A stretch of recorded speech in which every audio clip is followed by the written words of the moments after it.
What's up? This is Brandon London, and you're listening to the Big Blue UK and Ireland podcast. You hear that? The Big Blue UK and Ireland podcast. Let's go, Giants.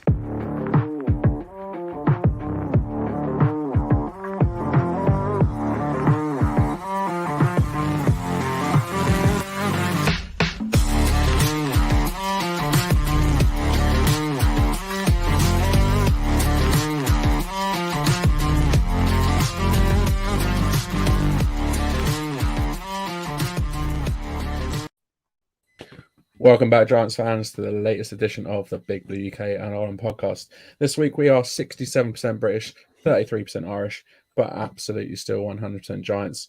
Producer Craig's on his holly bobs in Thailand, so it's Dan, Kev, and for 1 week only, producer Shane's back in the room to bring you our penultimate episode before the 2023 draft kicks off, just a mere 8 days away from now. Lads, it's the OGs. How are we doing? Yeah, really good. I've got butterflies. I don't know if that's for the NFL draft or for producing tonight. Probably a combination of both, to be honest. But yeah, it's good to be back after missing last week and, just 1 week away from the draft, and it's mentally quick to come round, to be honest with you. Yeah, it's good to get back, all three of us. Like you said, the OGs are back in the house, yeah. I mean, but we will miss Craig, obviously, this week. Geezer has done such a good job of everything going on behind the scenes and everything. But I have full faith in Shane to put this, sort this out and get it in the bag. In Shane we trust. 100%. Not just Joe Shane either. In Shane we trust. We'll just get in there now for any technical difficulties that we might experience, such as going live a little bit later than planned and anything else. Yeah, the joys of live streaming. But also as well, lads, it's near enough draft week. We're like 8 days out now. Yeah, man. Mental. I think it's what? Two and a bit months since the Super Bowl. So where's that 2 months gone? Yeah. It's almost 3 months since we met up in London in Jankev. So crazy times. But yeah, Easter's gone. Draft's around the corner. Lots to look forward to. But yeah, absolute shout out to Craig. I hope you're enjoying your holiday in Thailand, and he's off to Japan next week as well. Lucky git. But yeah, big shout out to you, mate, and thanks for filling in for me last week. Did another stellar job, and I was gutted to miss out on the episode actually because always enjoyed chatting to Brian. I had a listen to the episode the other day, and you all did a cracking job. So well done. But yeah, so it'll be good to get him back on very soon post draft. Both Craig and Brian, that is. It'd be good to get Brian back on. To hear his opinions on our draft class of this year. Now, we were meant to have a guest with us this evening. Andy from the UK Giants was going to join us for a chat, but he's been declared out this week on the injury report, and so we've had to call an audible and change things up a bit. So this week we're going to look at Big Blue's draft needs. Shane and Kev are going to pick out some prospects that we should be targeting on each day of the draft at sort of positions of need, and sort of those positions of need are sort of widely known by all those Giants fans out there. But before we do that, we are going to sort of take a little bit of a look at the latest news. Not that there's much, but the off-season workout program got underway this past Monday. Voluntary workouts taking place. Barkley wasn't there. Dexy wasn't there. Are you really surprised due to the sort of contract negotiation situations that's going on? What do you make of them both not turning up? Yeah, I'm not surprised by either, to be honest with you. I mean, Dex is obviously putting the work in. There was a video, I don't think it was last week or the week before, of him and Leo training in the rain. So it's not like he's chilling on a boat somewhere like previous Giants have done in the past. So he's still putting in the work.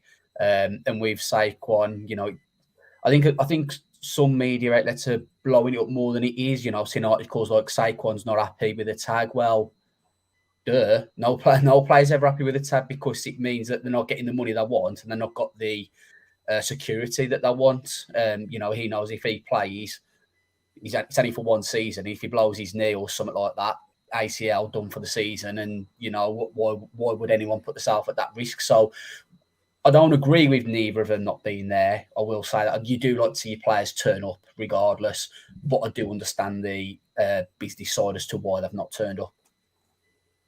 Yeah, I completely agree with Shane there. There's one thing I was thinking about. I mean, obviously the situations are similar but different. Obviously, Sexy Dexy, old Dex Lawrence is on playing. He will play the 5th year of his final 5th year option of his rookie contract. And he's looking for a sort of a big payday with some of the defensive tackle contracts that have been handed out this offseason.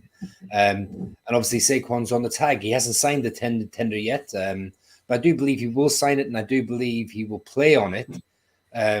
But it's a very strange one with Saquon, actually, because I think Dexter Lawrence will get done. I think that'll be 22, 23 million per year, 4 or 5 year type deal, whatever it is. He'll be a New York Giants for a long time, which I kind of hope so, because he's got a big New York Giant tattoo on his arm, hasn't he? So he can't really go anywhere now. But with Saquon as well, I was just thinking about this earlier, and Saquon's 26 now. So if he plays out this tag, at 10.1 million, he will be 27 essentially. Now, I can't see this front office or any front office giving a 27-year-old like a long-term deal. Could this be Saquon's last year in the Giants uniform, or do we tag him twice, or would it be more of a case of trying to get a 3-4 year deal done in this offseason? So it's very interesting to see how it's going to play out. You don't really hear of long-term deals for older running backs anymore, because the risk of injury at that position is so massive. It's unless you are one of the sort of top 2 or 3 in the league and you're still young, that's when you're going to get a big deal like Christian McCaffrey. But it's going to be an interesting situation with Barkley. I think I hope he signs a new deal, but I would love him to sign. I'd love him to sign like a benefits both sides type deal. If he signed like a 4-year deal now to include this season, but maybe you could get out after 2 or 3 years, might be beneficial. Yeah. McCaffrey, I think, signed his deal before his 5th year option. He was kind of in the same sort of deal as Dexter Lawrence is in now. Like the deal was signed going into the 5th year option, just like Jalen Hurts, has signed his deal with in his final year of his rookie deal. But Saquon's obviously, with his injury history, the Giants were never going to do that until he had a productive season of injury-free, and he's had that now.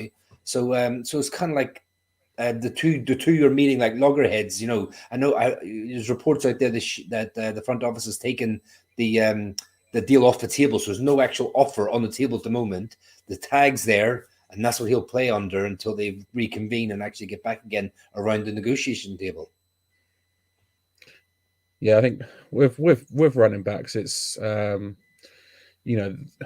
it's a position that is very dependent on whether you're healthy or not.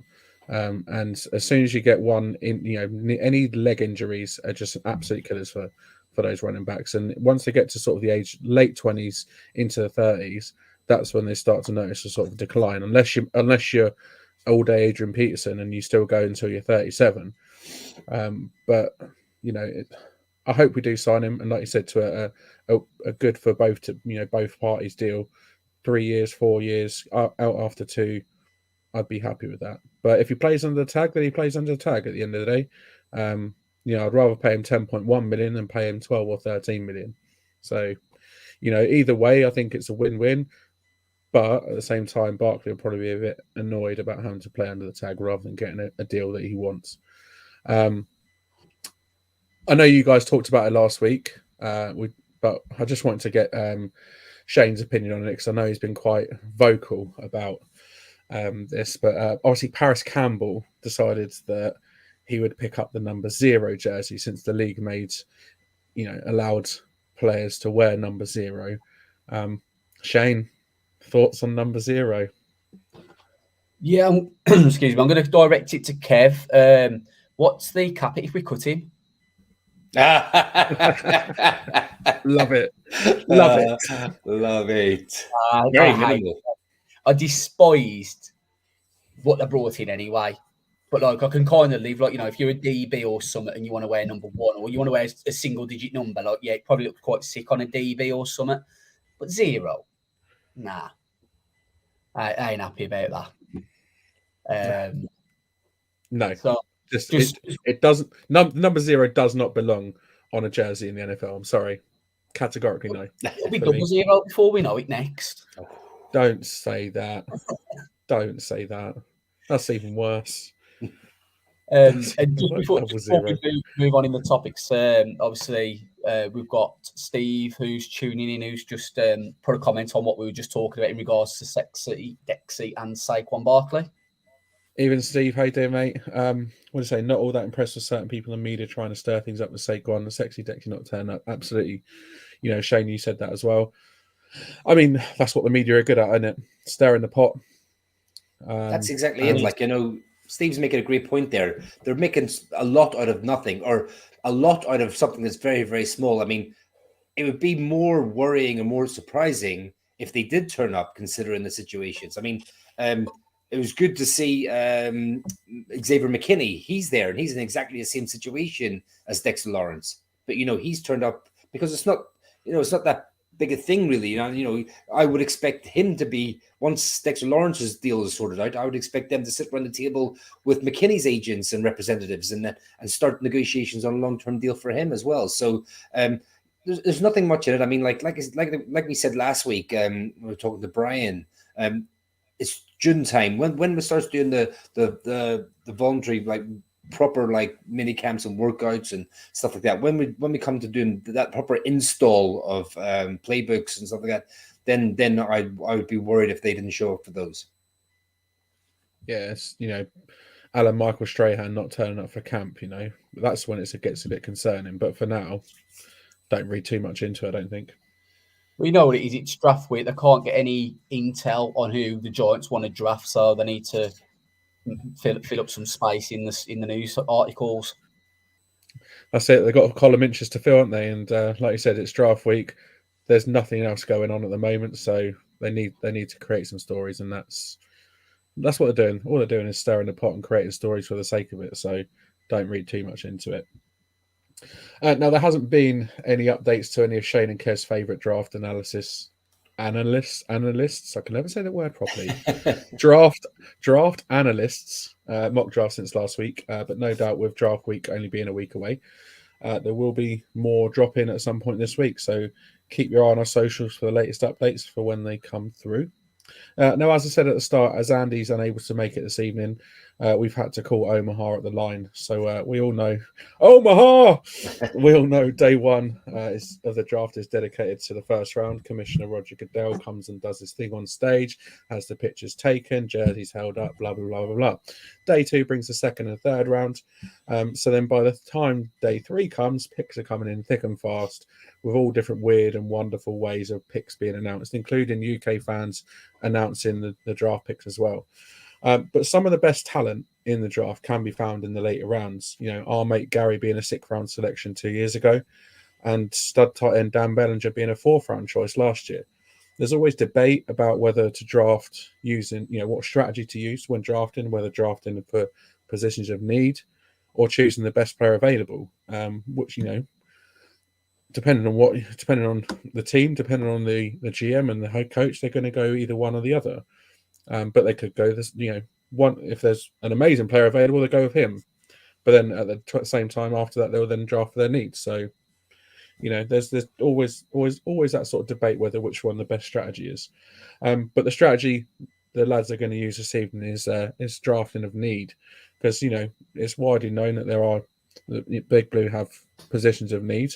Receiver, corner, center, linebacker, edge, safety. These are all positions of need for the Giants. So the lads have all come up with some names to be looking out for, and their sort of choices on each day of the draft at certain positions. So we're going to start off with day one, round one, pick 25 overall. Shane, which receiver are you going for at pick 25?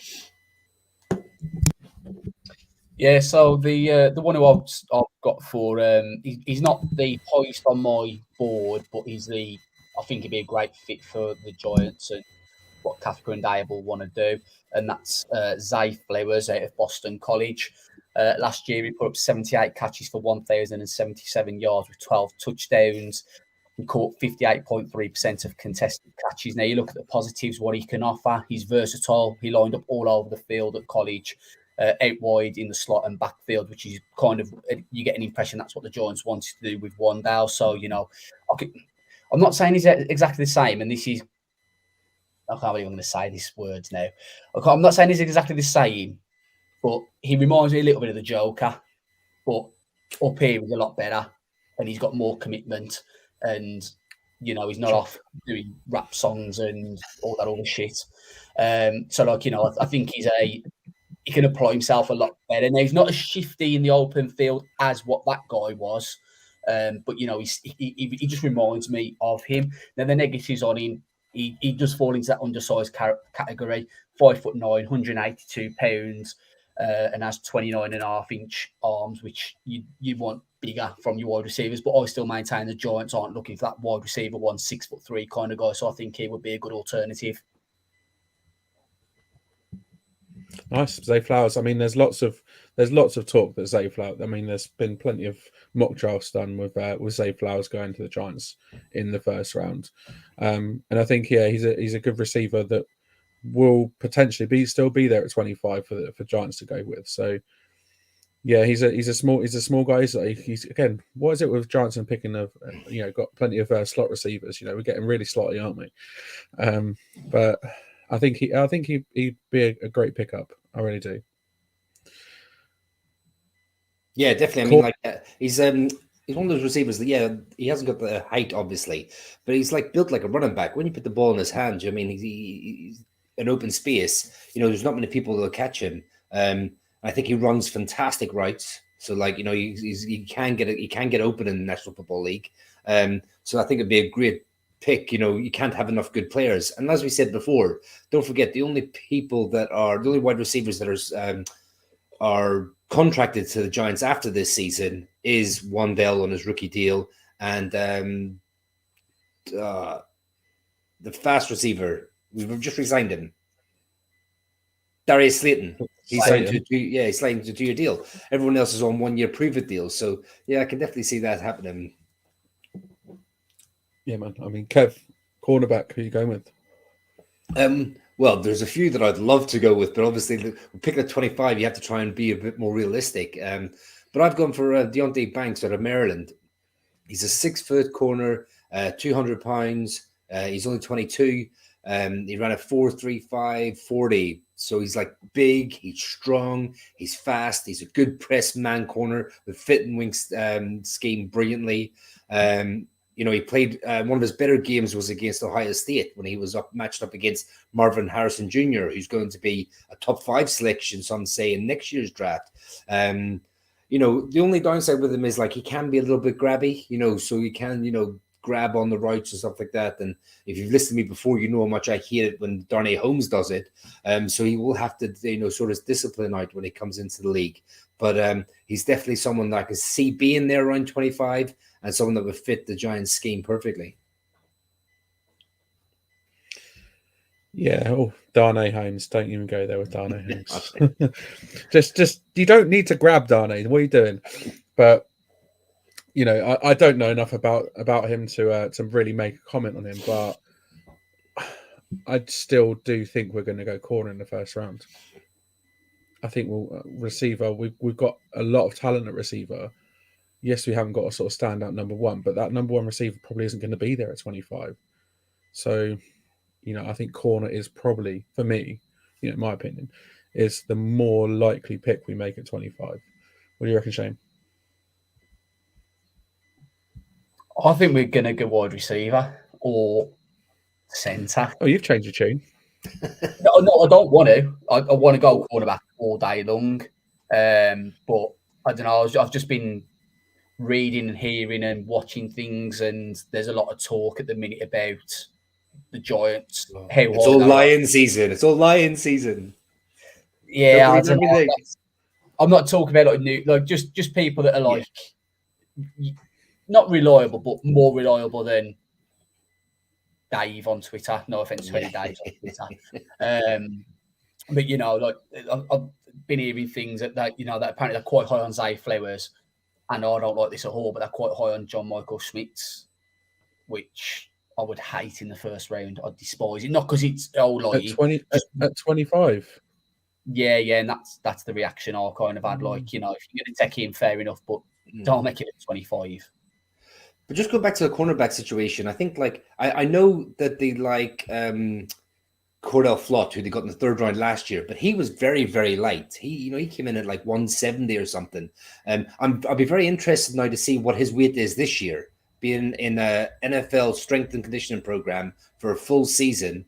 Because maybe they see him as the option opposite Adoree Jackson, but it kind of feels at the moment, Dan, like to allude on what you said earlier, like we have a lot of number two wide receivers, but we've only got one number one cornerback, and we don't really have a number two cornerback at the moment. So maybe that's one of the reasons why I think we could go that way. That's the thing. We've got unproven talent in Cordell Flott, because he is really unproven still. You know, he missed a fair chunk of his rookie season. So would you put him at CB2 alongside Adoree in what is essentially is in his year two, when he's missed half his rookie year? It's a big ask. It's a big risk. But if Wink likes him that much, then you never know. But he did show flashes, though.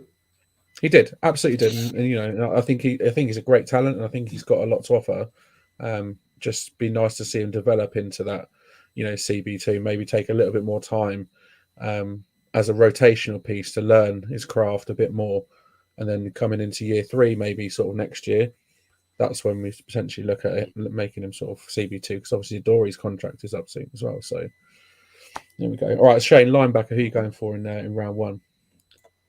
Yes, this was quite a tough one. So again, I've chosen a guy who is LB2 on my list, but I just think he's better for the Giants, and that was Drew Sanders out of Arkansas.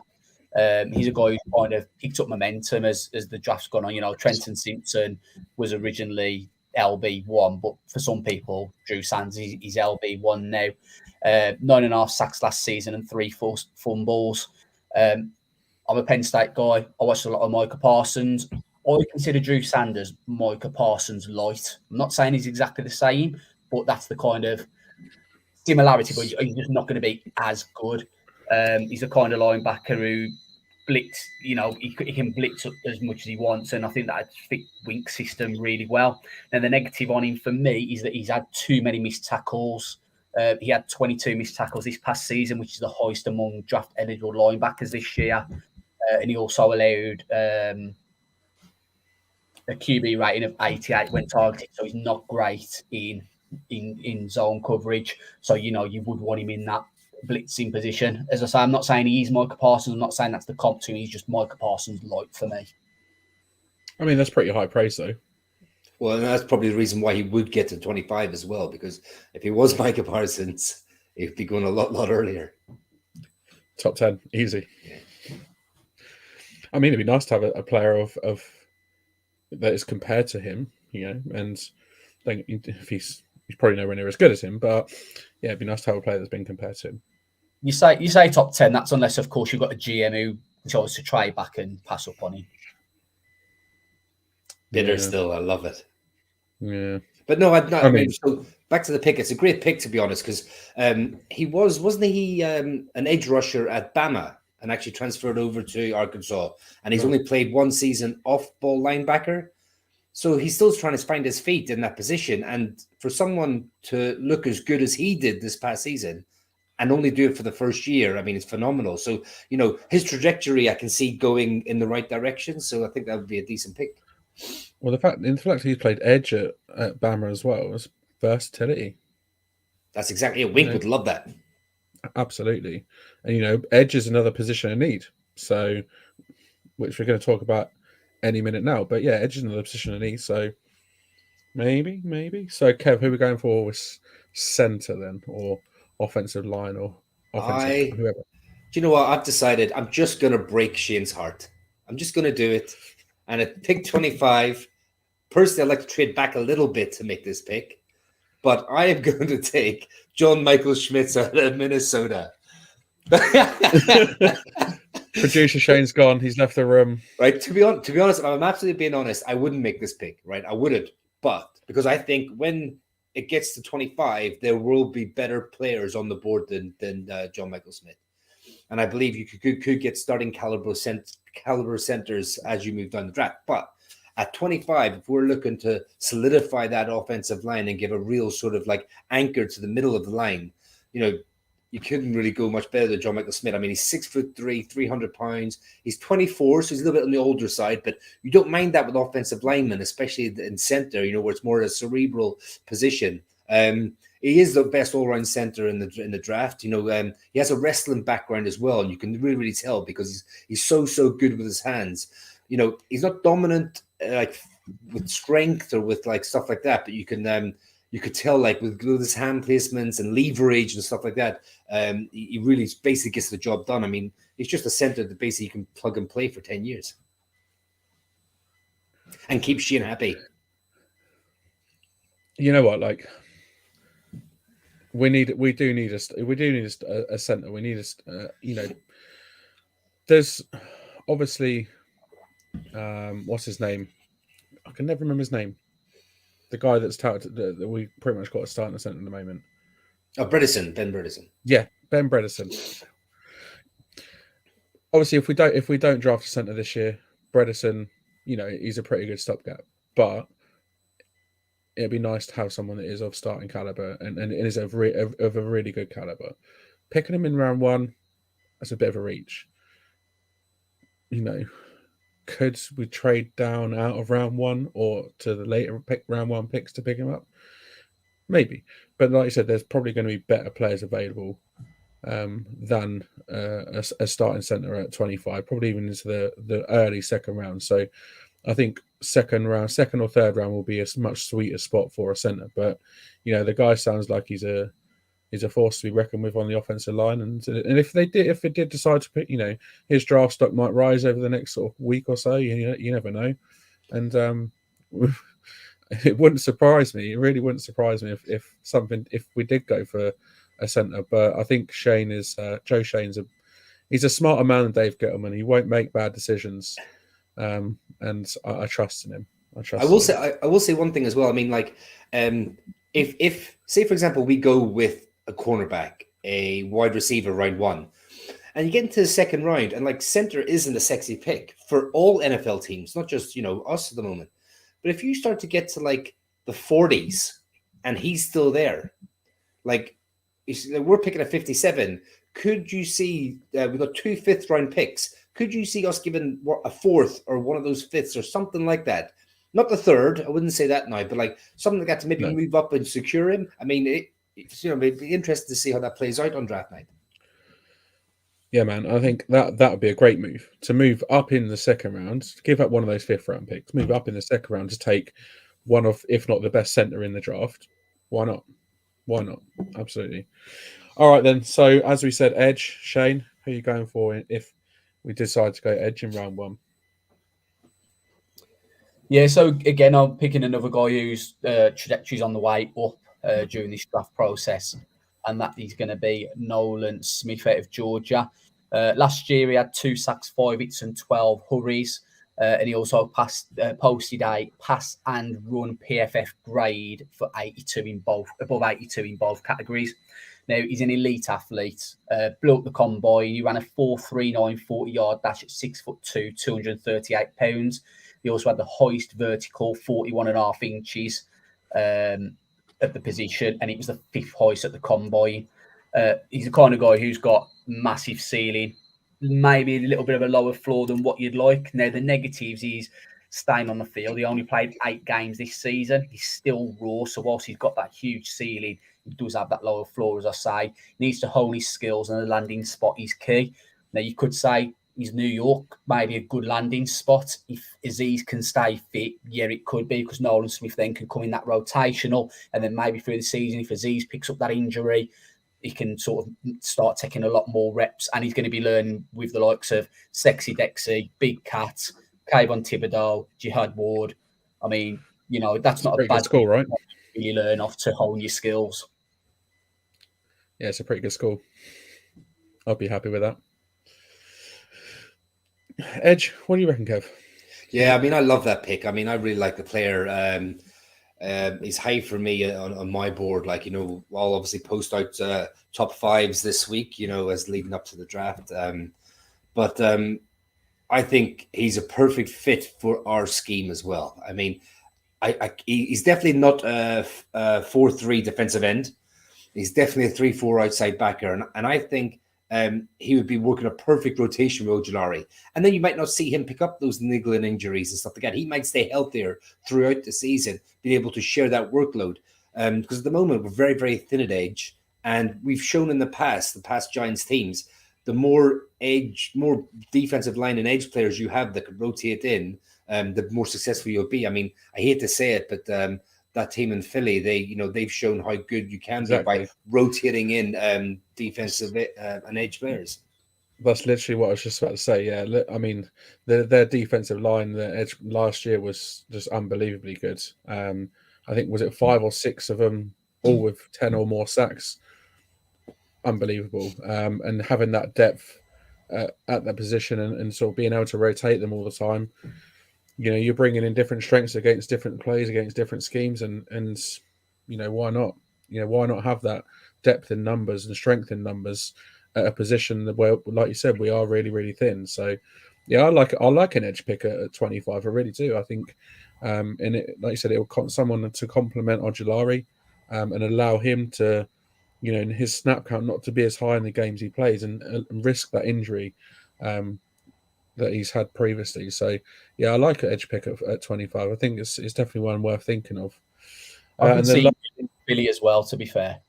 I can 100% see him going to Philly and just terrorising us for the next 10 years. That's the thing. They've got obviously need on the defensive line now because they've lost a couple of their guys, or quite a few of their guys actually. But I mean, wouldn't you love to see something like when Wink's sending the house and everything, and you've got teams on 3rd and long constantly and sending out, Ojulari, Thibodeau, someone like Nolan Smith, along with Big Cat or Sexy Dexy, like sending out 4 of those players just to get after the QB.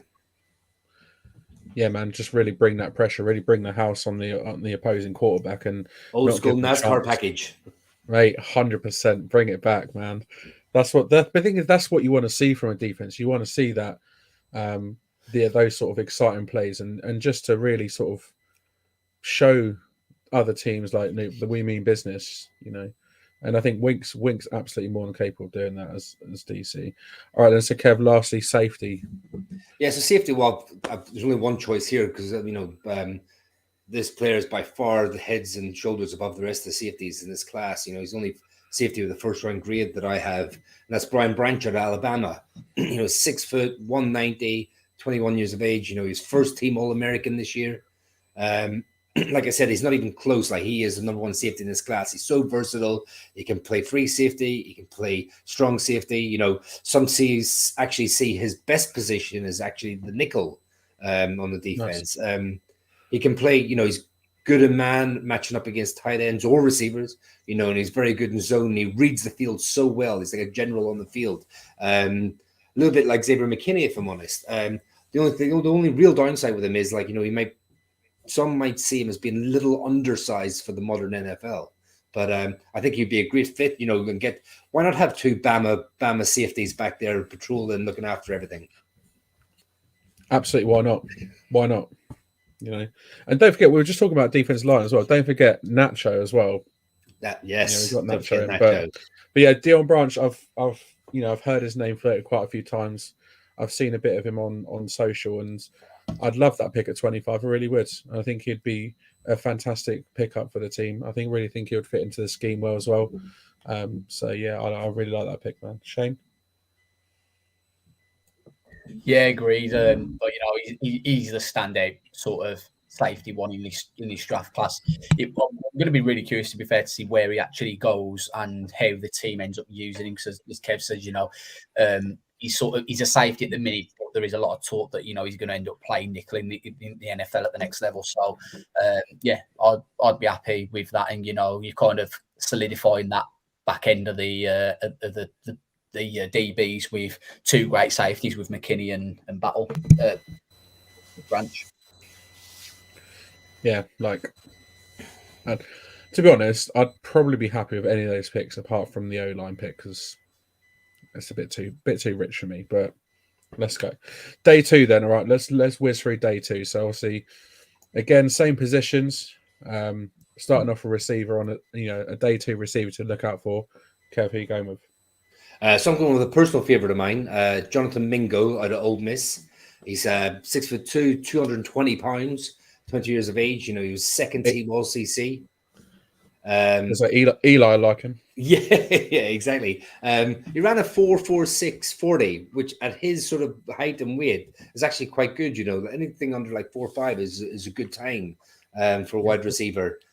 He's a good big bodied wide receiver. He makes contested catches. He's not a burner, and his routes could be a little crisper and a little cleaner.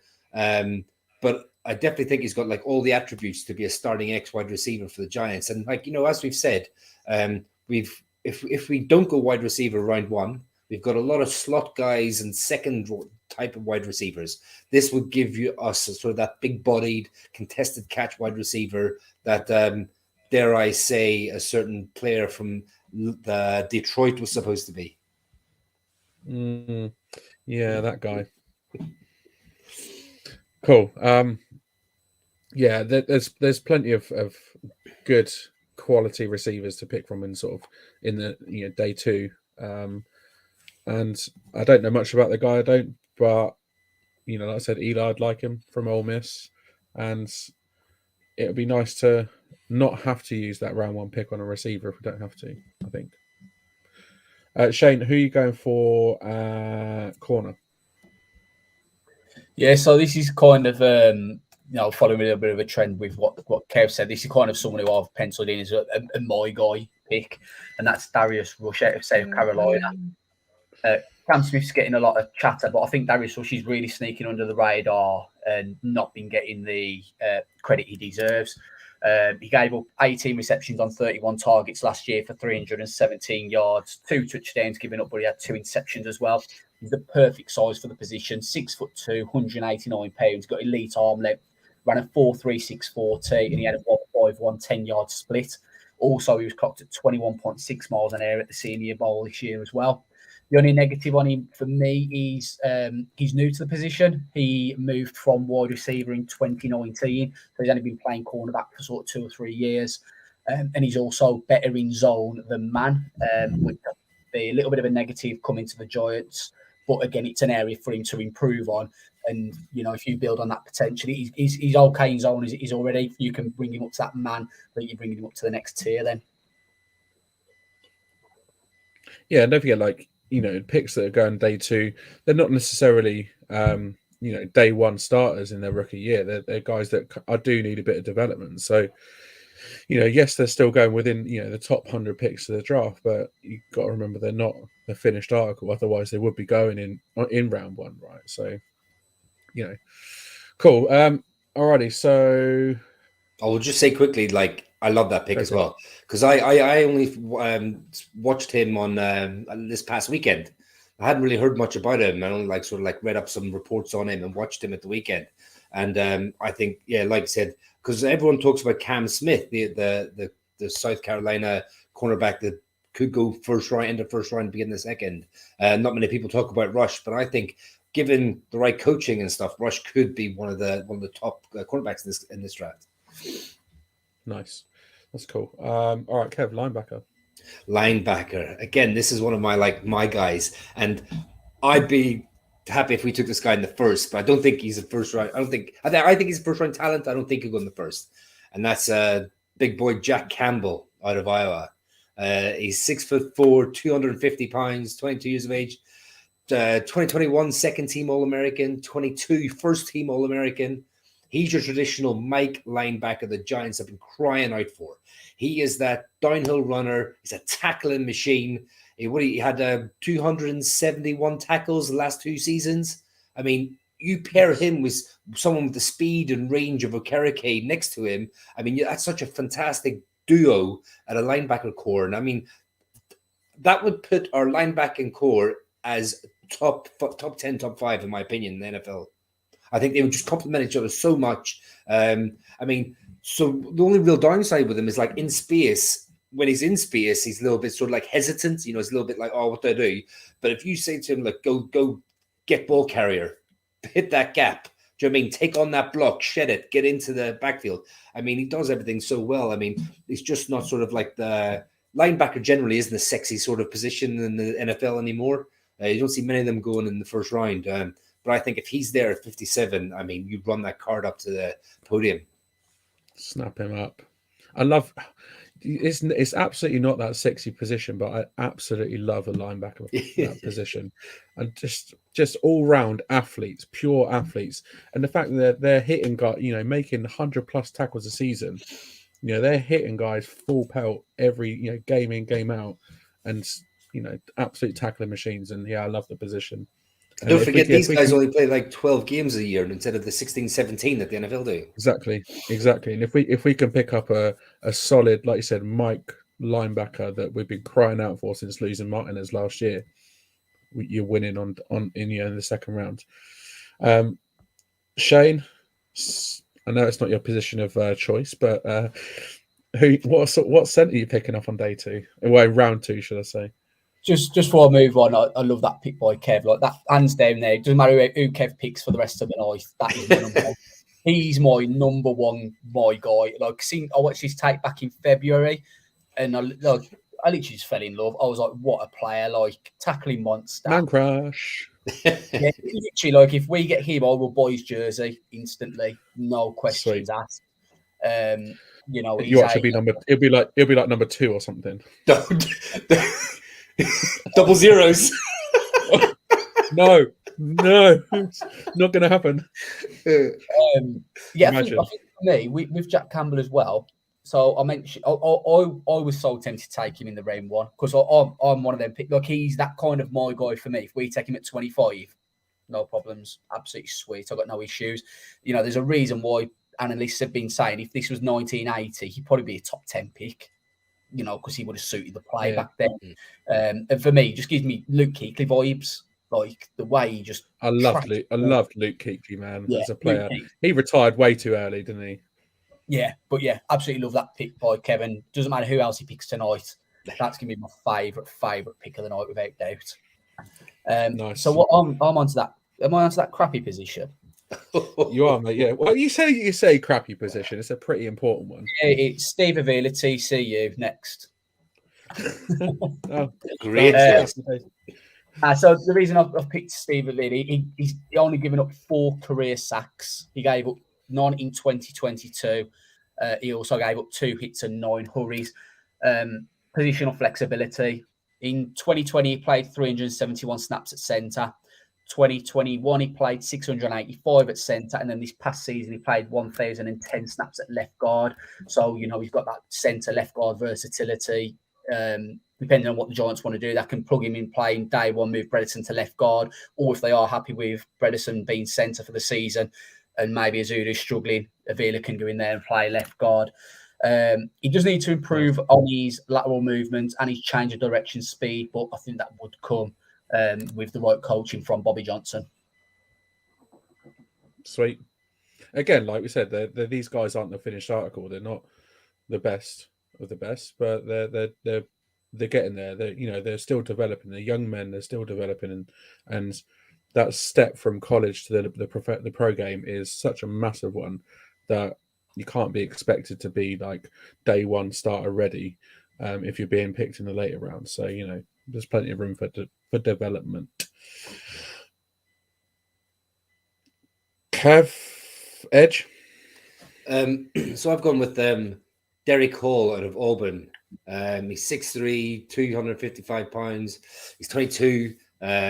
He's had 16 sacks in the last 2 years. He's like one of those, like, he's not elite at anything. He's just like a good all-round edge rusher. But what I do like about him is that he's got that versatility where, he can play outside and he can play inside. And, we're going to talk about this a lot, aren't we? Versatility in this wing defensive scheme. And I think, he come in, not flashy, but he definitely come in and take reps off the other edge guys to give them a breather. And you won't see the drop off significantly. And like I said, he's not quite the finished article. He's still a little bit rough around the edges. He just needs that little bit of coaching from the NFL coaches. But I think he could be definitely a solid addition to the edge room or D-line room. Nice. Again, versatility, and that's a great thing about that, like sort of round 2, round 3, is you are getting players that can potentially be versatile. They're not played necessarily the same position throughout the whole of their college career. They've moved around, and especially on the line, defensive and offensive line, you get players that do move around, and they end up finally finding the position they're strongest at, and picking up an edge guy in round 2, it could potentially start off there or move into different positions, like you said. So having that versatility is good. It's good to have. Anything to add on that, Shane? Yeah, no, I like that pick. I think Derek Ordered fit in well with what we want to do. Again, that rotational piece with Aziz, or maybe if you want to give Thibodeau a bit of a break, if Aziz is, if Aziz's production matches what it has been when he's been on the field, then you can look at giving Thibodeau a little bit of a breather as well. And don't forget, Aziz was a 2nd round pick as well 2 years ago. So, he's turned out pretty well. Just need to lay off on injuries a little bit. All right. So safety, Shane, who are you going for? Yes, this was a tough one for me because whilst it's not a deep safety class, I think there's probably about half a dozen really good safeties on day 2. So the one I went for a little bit of an under the radar guy. I don't think he's getting as much hype and being spoken about as much as other people are. Jordan Battle. It's not a Jordan Battle, just a pure coincidence. There you go. Jordan Battle out of Alabama.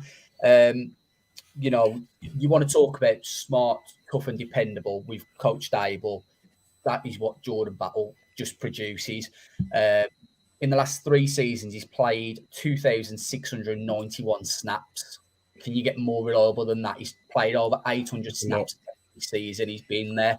And the fact that, he's been trusted by Nick Saban to play DB at Alabama speaks volumes as well.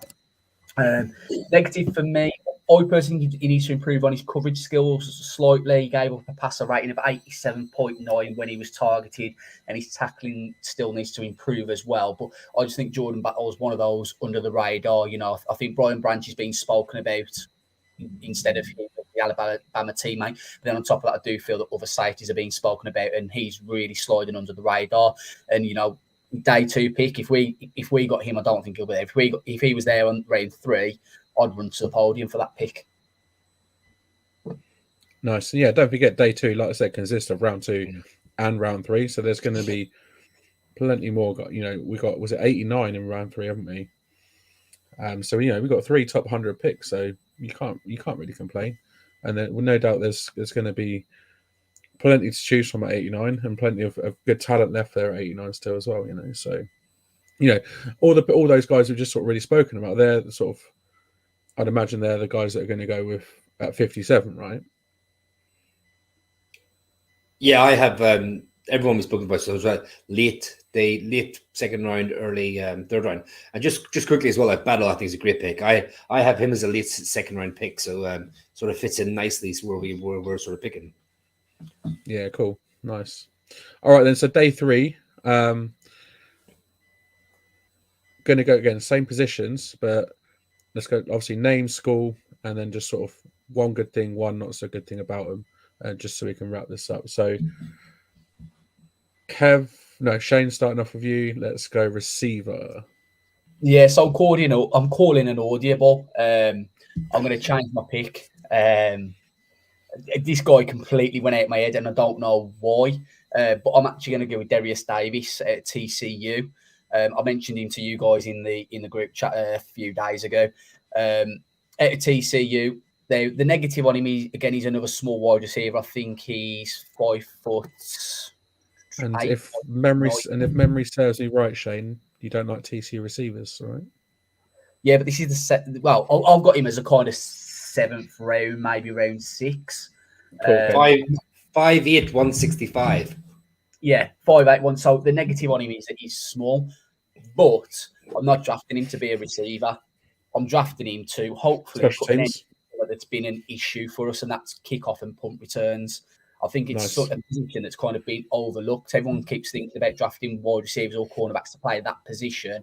But, special teams are just important as well. And on day 3, that's what you're going to get from your draft picks.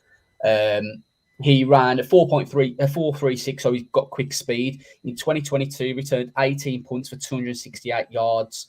29 kickoffs for 575 yards, and he's also voted a Big 12 special teams player in 2022.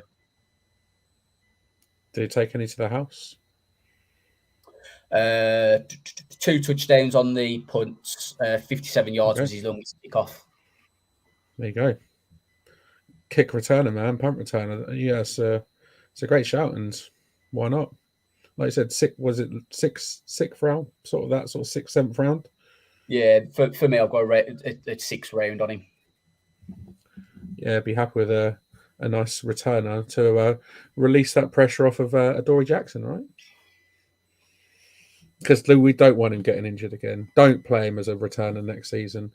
You know, use your heads, pick wisely, use a pick on it if you have to. But yeah, cool. All right. I'd re-sign Feliciano to return punts instead of having Adoree Jackson do it. Mate, just fair catch every time, mate. Even if it's at the 1 yard line, just call a fair catch. It's fine. I'd rather have a 99-yard field than let Adoree Jackson get injured again. So yeah, corner day 3, Kev. Who you got your eye on? So I'm going to go for Riley Moss out of Iowa. He's 6 foot 195. He was a state 110-meter hurdle champion. He's got a good nose for the ball. He's got 11 career interceptions at college. The downside is that, he might be better in zone. Some see him as moving to safety, but I really think he can stick a corner. And just to address the elephant in the room, yes, he's a white cornerback. But I definitely think he can stick and play in the NFL at cornerback. So that's my day 3 pick. Nice. What sort of round do you see him going in? I've got him going 5th. 5th round. So we've got 160 in the 5th. Is that right? I think. Got 2 5ths. We got 172, haven't we? That's the compensatory pick, isn't it? That one, yes, or compensatory, as they like to say over the pond. No, it's compensatory, lads. Come on, get it right. All right, cool. Linebacker, Shane. Day 3. Yeah, so again, following a trend, we've put a lot of the players I've picked. I'm picking another athletic guy, and that's Owen Popo out of Auburn. Now, the negative on him, he's slightly undersized. He's 6 foot 225, not very big for a linebacker. However, he did run a 4.39 at the combine. He also only had 7 missed tackles, which I believe was the joint 3rd lowest out of all linebackers that are going to be drafted this year. 7 missed tackles, damn. Yeah, I think a couple posted 4, then 5, and then there's like about half a dozen on 7. So he's quite low, really. I say he's slightly undersized, which is the negative, but you've got the athletic ability that he's got, and then you're just looking at relying on your coaches to coach him up and sort of mould him into that linebacker that can maybe fit. Probably round 4, round 5 kind of guy. Cool. So yeah, we've got 7 picks on day 3, haven't we? Is it 6 or 7? 1, 2, 3, 6 picks, 7 picks. 6. We've got 10. We've got 9 now, haven't we? Yeah, because we gave one up for Darren Waller, didn't we? Yeah. Yeah, cool. So yeah, 6 picks on day 3. Again, it's a nice number. Don't forget, like those guys that are around sort of 7 prospects potentially. There's going to be a massive pool of undrafted free agents to pick from after the 3rd day of the draft's done and in the book. So there's going to be there'll be plenty of talent there as well. Center, Kev, day 3. I've gone for Ricky Stromberg out of Arkansas, 6'3", 306. Just like an all-round good player. He's good, not great, but he really tries to dominate his opponents. He really tries, gives 100% effort all the time. The only thing with him is he's a little bit not raw, but just needs to refine his skills a bit. He might have to sit for a year behind a vet. So maybe if Bredesen is the starting center this year, I fully believe Stromberg would make the strides over sitting for a year and then be the starting center next year. Nice developmental piece. Round, where do you see him going? 5. Round 5? Cool. Sweet. Shane, Edge, who you got? Yeah, so I've gone for Yaya Diaby of Sorry. Louisville. Yeah. That'd be a good one for us to get going when we Yeah, for the games. Yes. Let's Yeah. get Yaya. Come on, let's do it.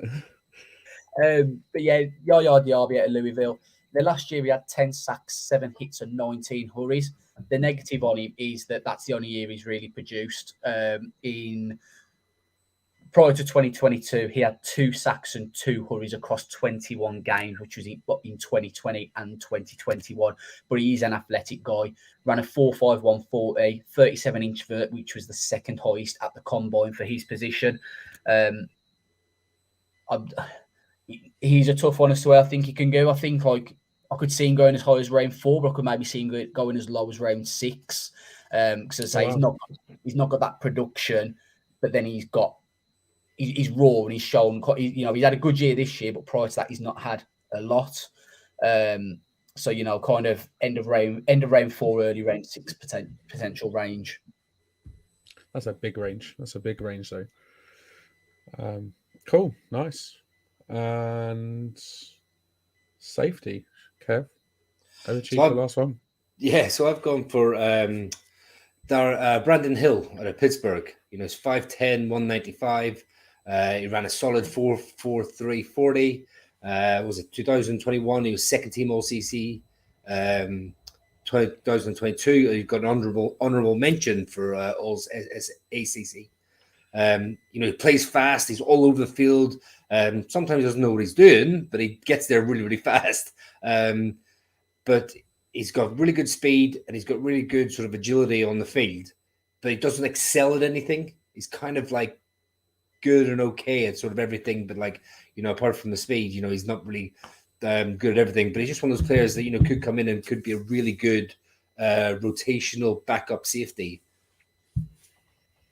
Nice. And yeah, it's always good to get those sort of depth pieces and those backups in the later rounds. And you know what? Sometimes you hit the jackpot as well, and sometimes you do find that unbelievable talent in the later rounds that turn out to be, they turn out to end up being, safety. You're starting safety or starting whatever position they're at, and end up sort of, going to like Hall of Fame and making a massive career for themselves, and being picked up in the late rounds, even undrafted free agents as well. So cool. Where do you see him going? I see him going probably the 6th round, 6th, 7th round, something like that. But I was just looking there, quite interesting, to look at the players that we mentioned. I didn't check this beforehand. I was just looking at it now. Out of all the players we mentioned, who was actually brought in for a 30 visit? Who was brought in for one of the 30 visits? And if you look at it, we brought in Zay Flowers, Drew Sanders, Darius Rush, Yaya Diaby, Deontay Banks, John Michael Schmitz, Brian Branch, Derek Hall, and Brandon Hill. All players that the Giants brought in for a top 30 visit. You boys know what you're talking about, don't you? That is pure coincidence as well. Like genuinely, I didn't bother looking at who the Giants have brought in. So anyone who I've got similar to what the Giants have got is just pure coincidence. It's just like it's pure coincidence. Your name's Shane and our GM's name's Joe Shane. GM Shane, eh? Cool, nice. No comment. But yeah, keep your eyes peeled for those guys in the draft. Those first round prospects and those later round guys as well, because no doubt, like I said, there's going to be some hot talent to pick up throughout the 3 days. That is all we got time for this week. Let us know what you think of the picks that Shane and Kevin made as well. Drop us a message on socials, on Twitter, Facebook, Instagram, Facebook, wherever you follow us. Drop us a line and let us know what you think. We will be back same time, same place next week, next Wednesday at 8:30. But we won't be live. Oh. Wah, wah.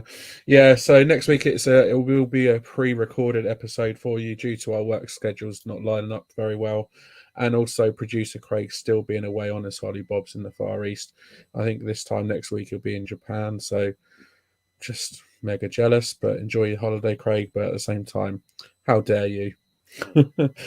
Coming up for you next week, though, is the 2023 Big Blue UK and Ireland full 7-round mock draft. I'm the GM. Craig is the head coach. Shane and Kev are our scouts. We go full 7-round mock draft, baby, and it was a great evening recording that. It was a lot of fun. So make sure you tune in and give it a listen next Wednesday evening. Anything else to add before we go, guys? Just it's meant to next time that we're actually live, the Giants are going to have several new players on the roster, and we're going to know what they've done at 25. And if I need to go and jump off the highest build I can find. But I hope Craig's having a great holiday. Look forward to him coming back next week. So I feel like my eyes have been everywhere, looking at every little thing to make sure everything's recorded well. And hopefully there's been no technical issues. If there has been, then I do apologise. And in case anyone's wondering, no, he's not on a business trip using all expenses paid by the podcast. No, he's not. We've not paid a single penny for him. It's all paid for by himself. I mean, that'd be nice. A business trip to Thailand. Wouldn't complain. Cool, Kev. Anything else said, mate? No, just we're nearly there. Draft's a week away. Just keep an eye out for all socials and stuff like that. We'll give it more interactive and stuff and me and Shin might even put out some top fives out on the socials as well this week, just to get a bit more interaction, get people's heads, get people thinking about where we could go.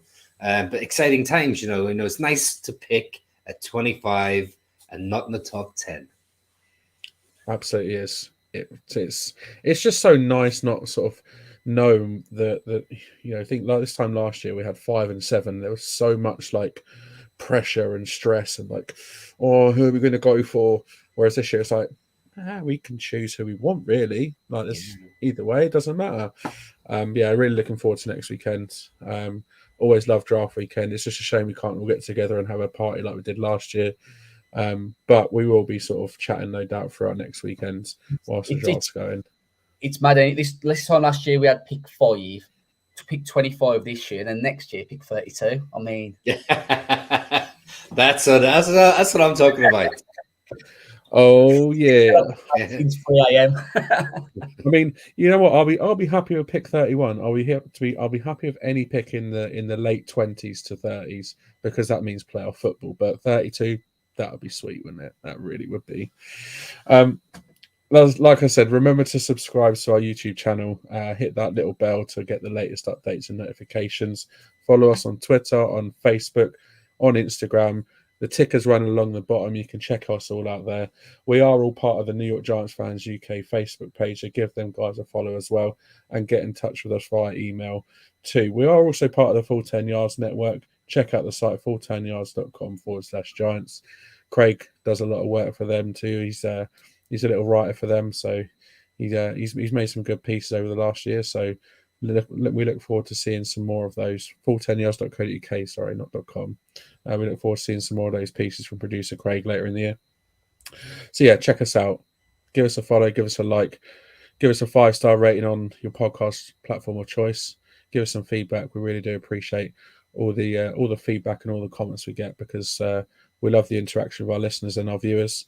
And thanks to those viewers for tuning in tonight. Thanks to the listeners for tuning in tonight. My thanks as ever go to you, Kev, and to you, Shane, for joining me. We'll sign off till next time.